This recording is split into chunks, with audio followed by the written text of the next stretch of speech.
Welcome back to Motor Masters, the channel where we bring the road to your screen with the best in automotive reviews, breakdowns, and everything in between. If it's got wheels, we're on it, so buckle up and hit that subscribe button for your next ride. Today, we're diving into a vehicle that has stirred up a lot of opinions in the SUV world, the Dodge Journey. Love it or hate it, the Journey carved out a unique space in the midsize crossover segment, and it's worth exploring what made it a popular pick for families on a budget and why it faded away quietly from Dodge's lineup. First introduced in 2008 as a 2009 model, the Dodge Journey was designed to be a practical, versatile, and affordable midsize SUV with enough features to appeal to growing families. Built on the same platform as the Dodge Avenger, the Journey offered a car-like ride with the spaciousness of a crossover. At first glance, it looked like a smaller Durango, which helped it attract buyers who wanted that SUV vibe without the bulk. One of the key selling points of the Journey was its flexible seating configuration. It offered seating for up to 7 passengers with an optional third row, which was rare in its price range. The rear seats could be folded flat to create a large cargo area, and there were hidden storage compartments under the front passenger seat and in the rear floor, great for road trips or storing emergency gear. Under the hood, the early models came with a choice between a 2.4-liter inline-4 engine and a 3.5-liter V6. While the 2.4-liter engine delivered decent fuel economy, it was often criticized for being underpowered, especially when the vehicle was loaded with passengers and cargo. The V6 offered more performance, and in later years Dodge introduced the more robust 3.6-liter Pentastar V6, which became the go-to option for those who wanted better acceleration and towing capacity.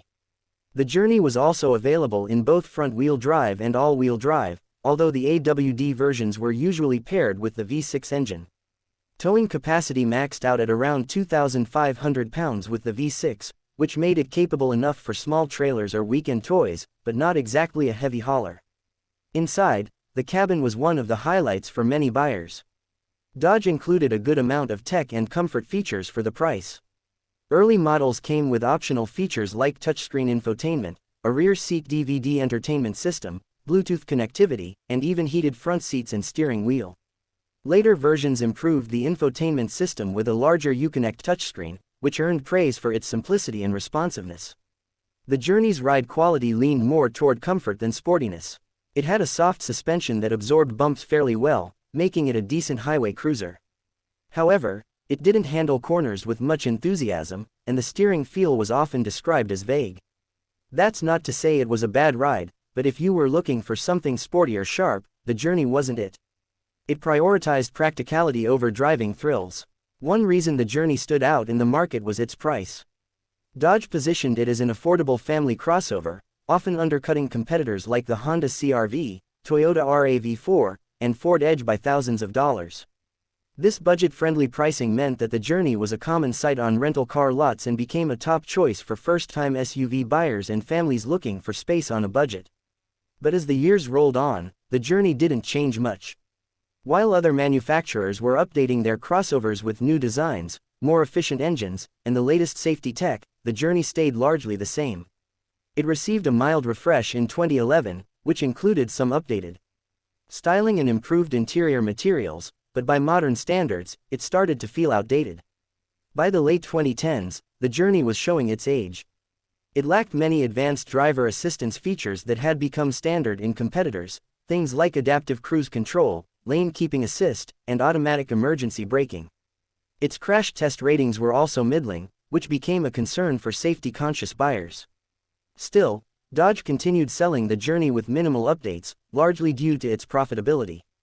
The platform was already paid for, and its production costs were low. Fleet sales helped keep the numbers up, and it served as an entry point for buyers into the Dodge brand.